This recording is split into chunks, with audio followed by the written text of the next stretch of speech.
Hi guys, I hope you're fine today. I really hope you're doing well. I am happy to be with you as always. If you are as happy as I am, please like just now. Vous savez que ça me fait plaisir et que ça m'encourage à continuer. Alors, in this lesson, we will continue to work on the topic active voice, passive voice, ok?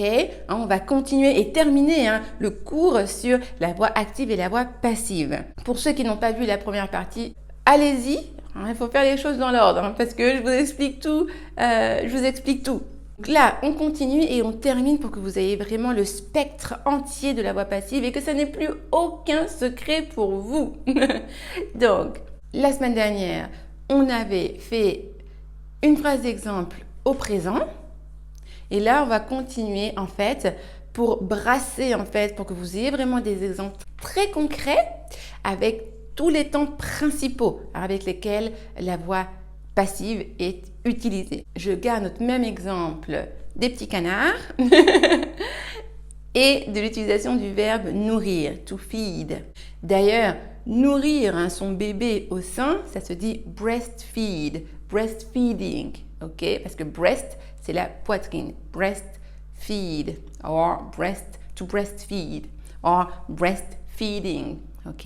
Ne vous inquiétez pas, comme toujours, je vous écrirai tous les mots, les verbes, tout ce qu'on a étudié dans le récapitulatif en fin d'écran. Vous savez que je fais ça à la fois pour vous faire travailler l'oreille, la prononciation, ok? Et l'écrit, du coup, ça vient après. Puis vous pouvez regarder autant de fois que vous voulez la vidéo, tout y est.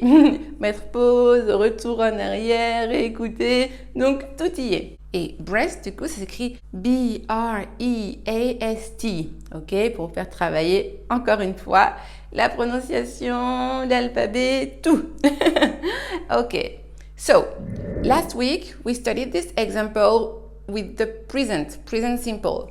Now, we will continue, as I told you, with the main tenses. On va continuer avec les temps principaux, comme je vous l'ai dit.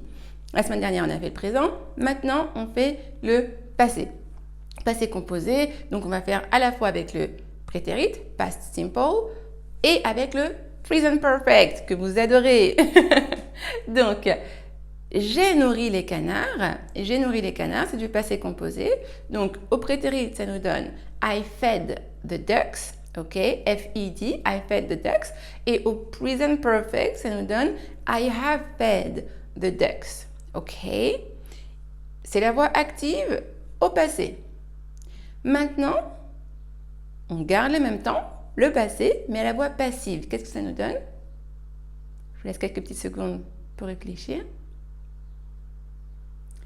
Ça nous donne, les canards ont été nourris par moi. Donc, les canards, the ducks, ont été nourris. Comme je vous l'ai dit, on va conjuguer l'auxiliaire être au prétérit. Donc, ce qui nous donne were, puisque là c'est au pluriel, ont été. Être au prétérit, c'est were. Attention à la prononciation, were. Je sais qu'il y a beaucoup de confusion dans la prononciation de were, ok? Il faut bien faire la distinction entre where, qui signifie où, et qui s'écrit W-H-E-R-E, et la prononciation de were. L'auxiliaire be au pluriel au prétérit, W-E-R-E. Donc, les canards, the ducks, ont été, were, nourris, participe passé, fed, were fed, par moi, by me. Ok? Ça, c'est au prétérit. Au present perfect, la même règle, on va conjuguer être au present perfect, donc the ducks have been fed by me. Ok, vous voyez? Et à la forme négative, I didn't feed the ducks. I did not feed the ducks. Ça, c'est pour le prétérit. Au present perfect, I haven't fed the ducks. Ça, c'est pour le present perfect.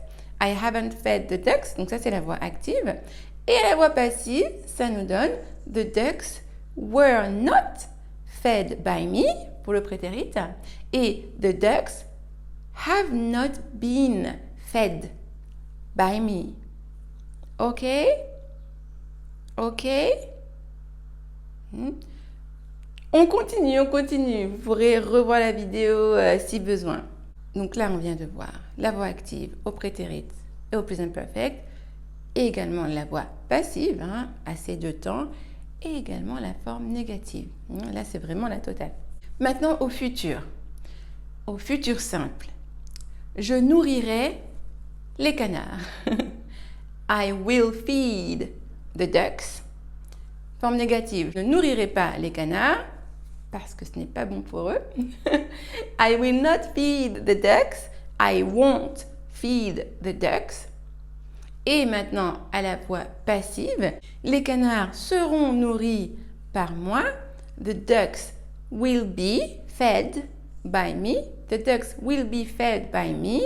Et à la forme négative, the ducks will not be fed by me. Ok? Voilà pour le futur simple.